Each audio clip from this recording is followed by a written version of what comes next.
Okay, let's talk about a skill that is, no joke, one of the most important things you can learn to level up your entire life in this day and age. I'm not talking about coding or learning a new language, I'm talking about camera confidence. In a world that's basically all digital, this has become a flat-out superpower. And that's the big idea we're digging into. Straight from creator Ali Abdaal. This isn't some magical talent you're either born with or you're not. It's a skill. And you know what's great about skills? They can be broken down, they can be learned, and they can absolutely be mastered. So let's get into it. So, before we get to the how, we really need to lock in the why. What makes this a modern-day superpower? Well, the simple answer is, the camera is everywhere. It's unavoidable. I mean, just think about it. At work, it's the difference between being another face in a box on a Zoom call and actually leading the meeting. It's what makes you pop in a virtual job interview. If you're a creator, well, it's literally everything. It's how you connect with people. And here's the best part. Getting good on camera builds this core confidence that just spills over into real life, whether you're giving a speech at a wedding or just trying to be more confident in a meeting. All right, now for the good stuff, the main event. We're going to break down 5 super practical techniques from Ali Abdaal that you can start using, like today. Let's jump into the first one.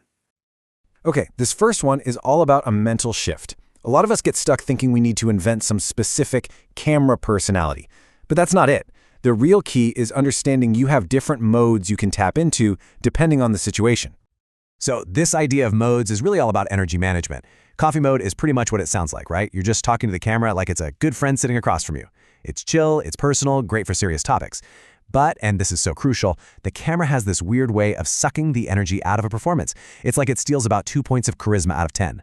So to come across as just normal and engaging on screen, you often have to dial it up to presenter mode. You're speaking with more energy, like you're talking to a small group of people. It might feel a little bit over the top in the room, but trust me, on camera, it translates perfectly to just looking confident and natural.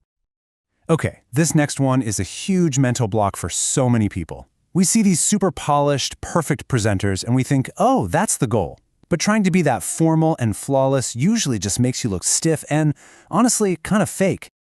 The goal is not to sound like a 1950s news anchor. The goal is to sound like you. You know, the phrases you actually use with your friends, the little jokes you make, your natural rhythm, that's the good stuff. That's what people connect with. Audiences have a built-in radar for fakeness. When you just let go and let your real personality come through, that's when you actually build a connection. All right, this next tip is going to sound almost ridiculously simple. So simple you might think there's no way that works. But I am telling you, this is an absolute game changer. It's a physical trick that completely changes how you come across. It's totally true. You can try it right now. Just say a sentence out loud normally. Now say it again, but just hold a slight smile while you say it. You can literally hear the difference, can't you? Your voice suddenly has this warmth and this energy it didn't have before. Yeah, it feels weird at first, your cheek muscles might even get a little sore, but it is one of the fastest hacks to sounding more confident on camera. So what you do with your body is every bit as important as what you say. Your posture, your hands. They're sending these powerful signals about how confident you are before you've even said a single word.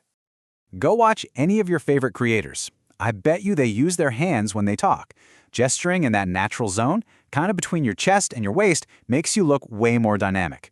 Compare that to someone who has their hands locked down by their sides or is nervously fidgeting. It's night and day, right? So relax those shoulders, bring your hands into the frame, and let them help you tell the story. Think about it. You wouldn't just jump off the couch and try to run a 5K without stretching, right? Well, the same exact idea applies to performing on camera. You have to get your energy up before you hit that record button. Ali Abdaal talks about how he just sings along to a song on Spotify while he's setting up his camera gear. Other pros, like Tony Robbins, do these full-body routines, jumping up and down. It really doesn't matter what you do. The point is just to shake off that static, low-energy state and get into a more dynamic one. That way, you start your recording already at the energy level you want to be at. Okay, so we've covered 5 really powerful techniques: finding your mode, embracing imperfection, smiling, using your body, and warming up. But there is one final secret ingredient that pulls all of this together and actually turns these tips into a real lasting skill. It's what separates the people who just know the theory from the people who are actually genuinely confident on camera. Any guesses what it is?